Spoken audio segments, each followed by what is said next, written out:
Bah mon cher Quentin, d'abord, bonne année. Meilleurs vœux, à toi aussi. C'est la Merci. première de l'année là. Voilà, bonne année à vous. Bonne année à tout le monde, bon golf. On va essayer par ce temps froid. Voilà, on a retrouvé les plaisirs du climat hivernal sur la région parisienne en tout cas. Voilà, Alors aujourd'hui, nous sommes à Golf en Ville exactement. et nous allons tester quoi ici? Bah, les radars. Voilà, on va essayer de comprendre un petit peu comment ça fonctionne. Comment ça marche, toutes les données qu'on a, qu'on obtient, Voilà, les et différents comment on les types compile.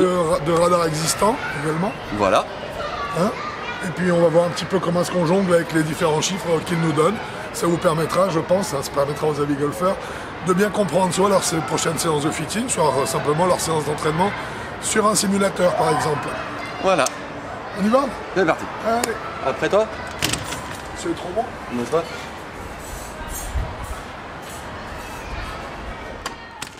Alors là nous sommes ça y est, on est dans l'antre de la bête, hein, on est dans la salle où les simulateurs se trouvent. Alors on a différents types de simulateurs. En fait, pour être clair, il existe deux sortes de simulateurs. Il existe les simulateurs dont la technologie repose sur la technologie Doppler, c'est-à-dire que dans ce cas-là, le simulateur va envoyer un certain nombre d'ondes dans la zone de frappe qui vont être coupées, perturbées par le club lorsqu'il va percuter la balle, lorsqu'il va percuter ces ondes donc. Et l'ordinateur va calculer en fait cette déformation pour en définir tous les paramètres qui l'ont produite. C'est le système que l'on retrouve notamment chez FlightScope et chez TrackMan. Ici, si on fait un petit tour, on le voit, on est sur FlightScope. La projection des ondes va se faire par ici. Par ici, elle va venir couvrir la zone de frappe de balle.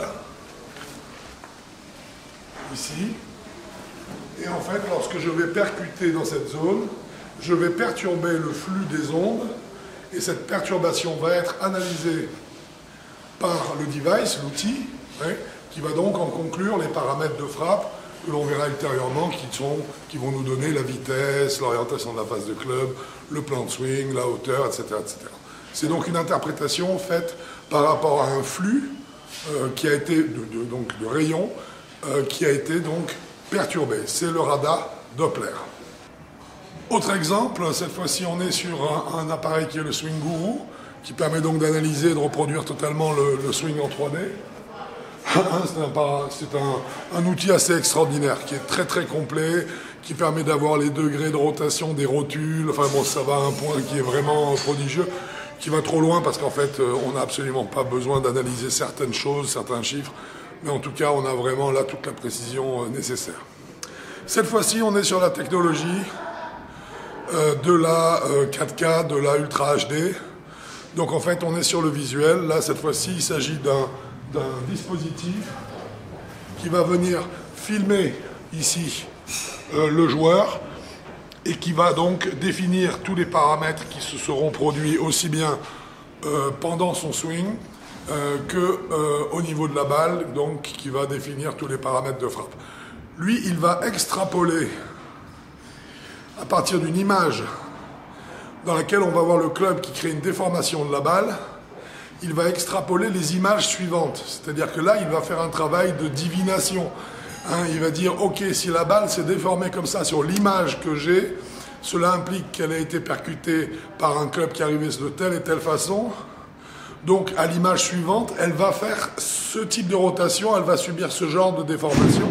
Et à partir de là, il va à nouveau calculer tous les paramètres de frappe. Donc, on a deux technologies. On a une technologie Doppler, radar Doppler qu'on a vu tout à l'heure, style FlightScope TrackMan. Et ensuite, on a la technologie vidéo qui repose sur la ultra haute définition, où là, on va avoir une extrapolation des données sur une image précise du moment de l'impact. Donc, là, nous sommes devant l'écran de practice de notre radar. Première chose, évidemment, j'en ai profité, j'ai mis mon nom. Je trouve ça plus rigolo. Mais chose très importante quand même, j'ai mis le numéro du fer. Le numéro du fer est très important puisque comme ça marche avec les ondes, il faut le radar va envoyer des ondes dans le sens du fer. Il est programmé pour ça. Donc un driver programmé en driver et joué avec un wedge, les ondes ne vont pas être au bon endroit. Donc les données vont être faussées. Un wedge ou un wedge avec les données autres, ça ne va pas le faire. Donc il faut impérativement que toujours mettre le bon fer, comme ça les données sont bonnes et surtout les ondes sont bien travaillées. Une fois que j'ai tapé mon coup, il va apparaître toutes les données en bas. D'abord, le numéro du coup. C'est important, savoir combien de coups j'ai joué, mais bon, savoir lequel est le plus important. Voilà. Ensuite, la deuxième donnée, ici, c'est la portée de la balle, la distance de la portée, sans la roule. Après, c'est avec la roule, la distance totale, portée plus roule. C'est deux choses différentes. Le smash factor que vous connaissez, qui est le ratio entre la vitesse du club et la vitesse de la balle. Plus il tend vers 1,5, meilleure est la qualité du club.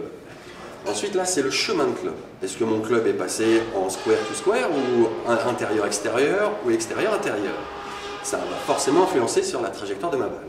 Ensuite, ça, c'est l'angle de départ de la balle. Ça, c'est aussi important. La portée en dépend complètement. Après, on a la vitesse de la balle, du club, pardon, et la vitesse de la balle. C'est de là, d'ailleurs, justement, qu'on revient sur le smash factor qui est ici, puisque ça va dépendre de ce ratio-là. Ensuite, on a le spin, les tours par minute de la balle. Là, c'est le nombre de tours par minute. Et là, c'est l'angle de la rotation, vers la droite, la gauche ou tout droit. À savoir que le tout droit, il est quand même pas tous les jours. Hein. Et puis ensuite, ça, c'est la phase de club à l'impact. Si elle est à droite, à gauche, et de combien de degrés. Ça, c'est très important aussi. Ça influence sur la trajectoire de la balle finale. Et on a quand même un bel arrière-plan, je trouve. Une belle montagne, un practice de plein de centaines de mètres.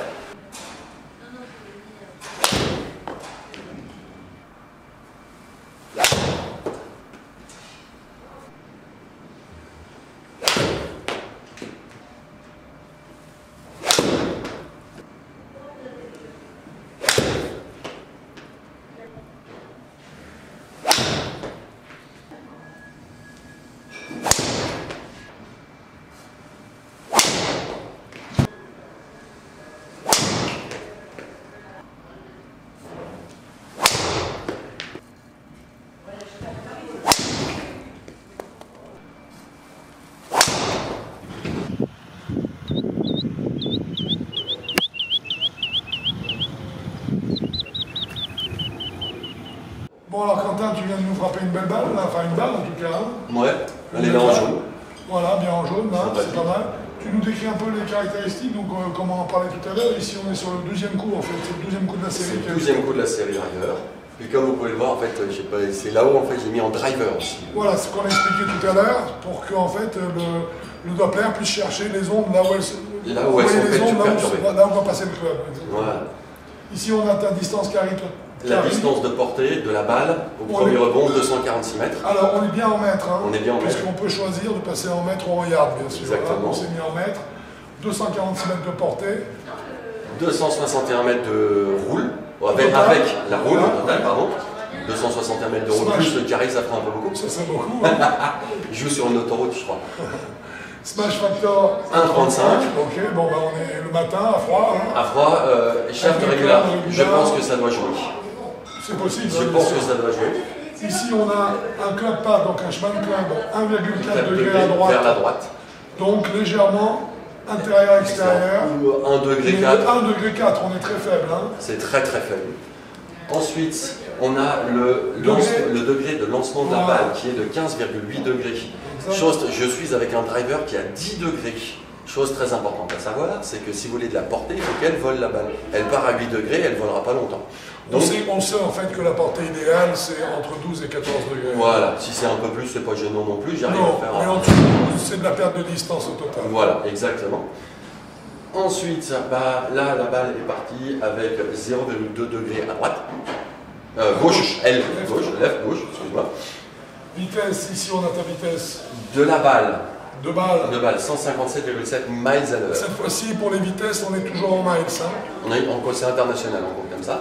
Voilà. La vitesse du club est de 116,6 miles à l'heure. Alors le petit rapport, hein, si vous voulez transcrire les miles en kilomètres, on est à 1,6 km pour 1 mile. Voilà.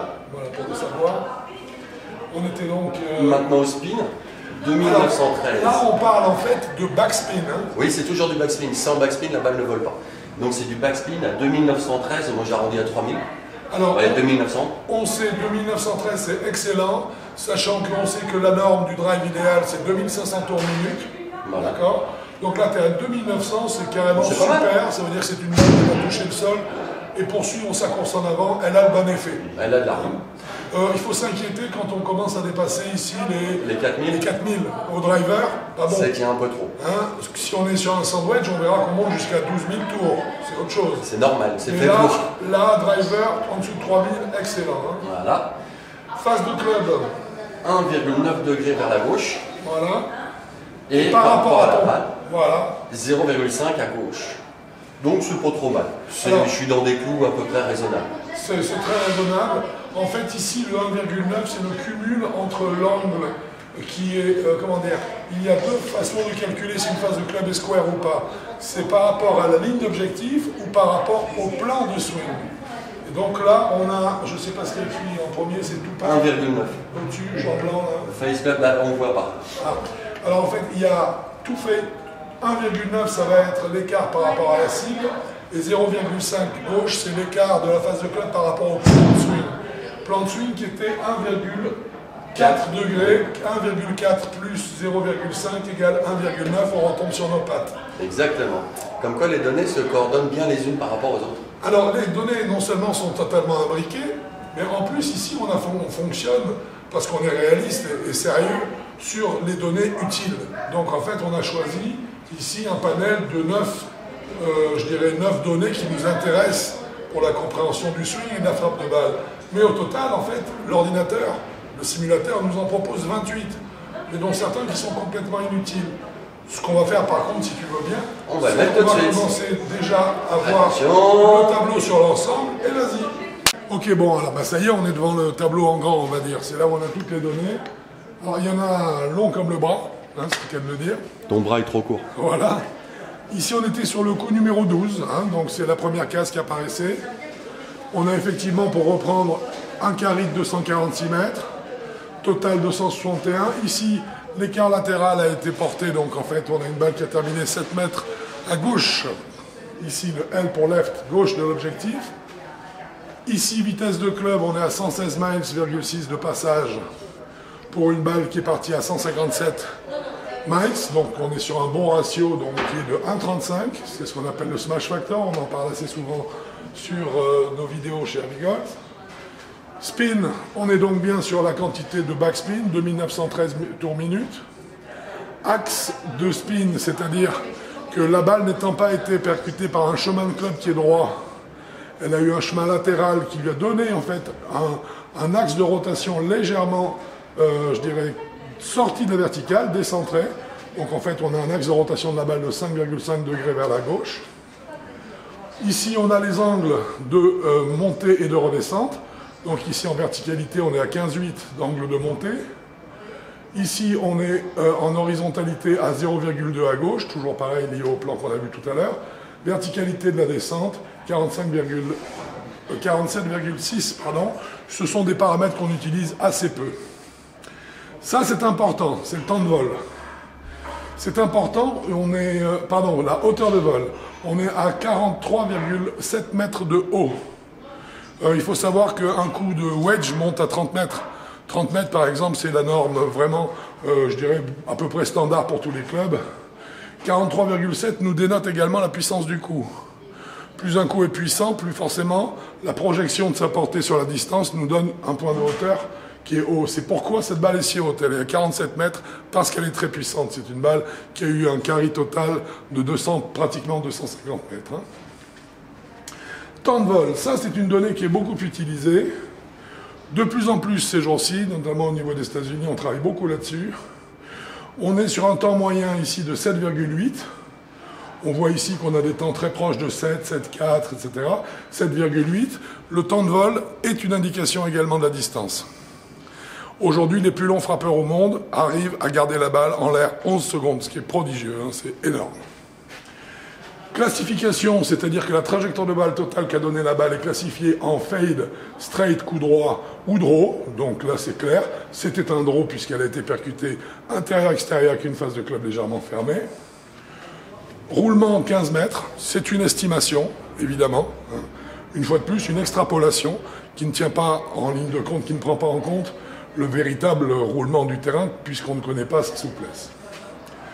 Face par rapport au plan de swing, 1,9 à gauche, ce qui nous donne au total par rapport à la cible, un écart de 0,5 degrés à gauche. C'est très faible, c'est un coup qui est quand même très rectiligne. Le club chemin, on l'a vu ici, de 1,4 vers la droite, 1,4 à droite moins 1,9 à gauche, ça nous laisse bien un 0,5 à gauche. Loft dynamique, qu'est-ce que c'est que le loft dynamique? Le club que Quentin a joué, c'est un coup qui était frappé par Quentin.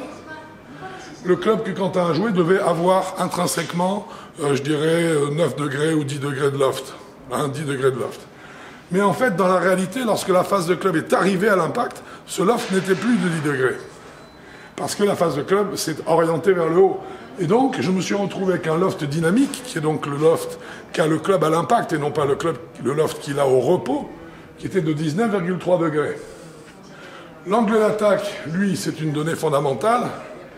Ici, cet angle d'attaque, plus il est vertical, plus la balle va monter et plus elle aura de backspin. Ici, on est sur un angle d'attaque qui est neutre, voire légèrement négatif, à moins 0,2, ce qui va être très favorisant en matière de top spin, même si le top spin est un concept et non pas une réalité. Ça veut dire qu'on a une balle qui est très neutre, qui arrive pratiquement à ne pas tourner sur elle-même, et qui donc va, en touchant le sol, n'avoir pas de résistance pour aller rebondir et aller vers l'avant. Ici, on est sur le plan de swing. On a deux données, l'horizontalité du plan et sa verticalité. Bon, c'est intéressant. Ce sont des mesures qu'on utilise assez peu, en fait. Le spin loft, 1953, on était en loft dynamique à 19,3. Alors, qu'est-ce que c'est que le spin loft? C'est le loft dynamique auquel on a rajouté l'angle d'attaque. Si vous êtes curieux, vous avez regardé dans le blog d'Avigolf, il y a un article qui s'appelle « Parlez-vous le lofting ?»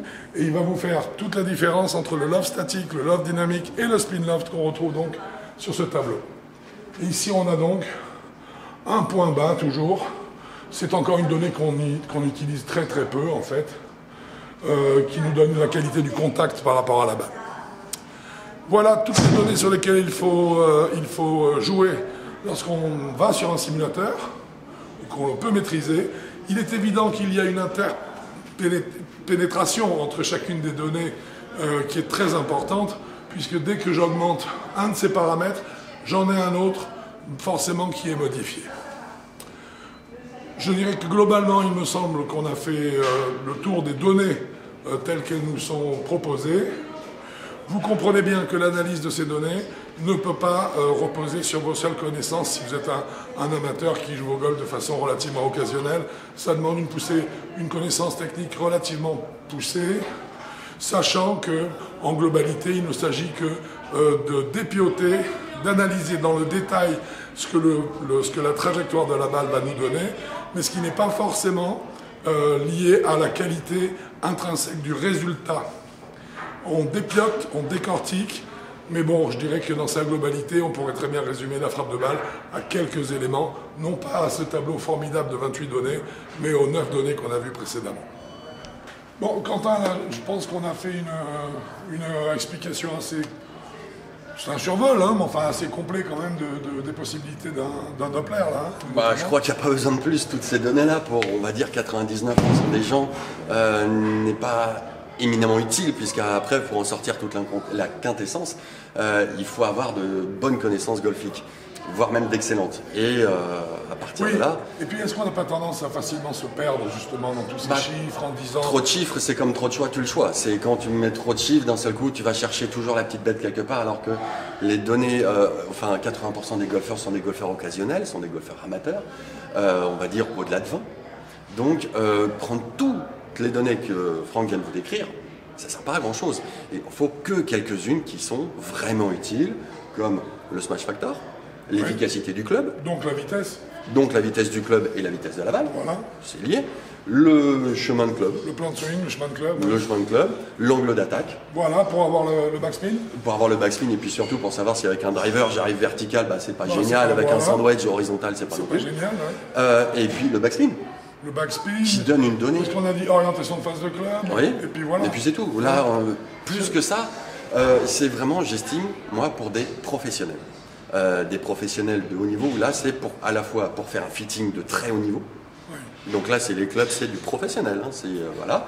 Ou quand on donne une leçon, on ne prend que les quelques données qu'on vous a données tout à l'heure, qui étaient en bas du radar, c'est amplement suffisant, il n'y a pas besoin d'en faire plus. Ce serait déjà merveilleux que les gens connaissent ces... Déjà, rien que celle-là, voilà, c'est largement suffisant. Déjà ces quelques 5 ou 6 ou 7 données, ça serait déjà énorme. Réussir à les compiler, ça déjà donne une compréhension extraordinaire de tout le swing qu'on vient de faire. Et comprendre l'interaction entre chacune de ces données et le résultat, ce que ça va donner au niveau de la balle, c'est formidable déjà, sur quelques données. Et puis ce qu'il faut surtout, c'est ne pas oublier de jouer au golf et pas de rester tout le temps sur un simulateur.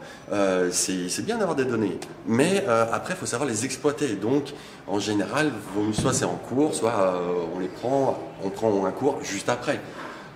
Mais sinon, ne serait-ce que pour un fitting, pour savoir quel club je vais acheter ou pas, ce qui est essentiel, c'est la vitesse du club. Bien sûr, voir son rendement donc. Et le rendement, et puis à quel point il est agréable pour nous de jouer, et puis à la fin, le résultat, tel club, est-ce qu'il envoie un peu plus loin que l'autre, ou est-ce qu'il est surtout plus précis, puisque les clubs qui envoient plus loin, il n'y en a pas beaucoup, voire même assez rare. Hein. C'est surtout en fait la précision du club qui est tout ce qu'il y a de plus important. Mettre une balle hors limite, ça coûte 2 points. Bon, en tout cas, et puis un grand merci en tout cas à Golf, on va s'arrêter là. Un grand merci par contre à Golf en Ville. De nous avoir prêté un super radar. On vous conseille parce que c'est un endroit vraiment très pratique pour essayer différents types de radars, différents types d'appareils, en plus dans une ambiance sympathique. Et plein de données dans tous les sens. Voilà, exactement. Voire trop. Merci mon Quentin. Je t'en prie Franck, c'est un plaisir. Bon golf à vous, à bientôt sur Avigolf. À bientôt.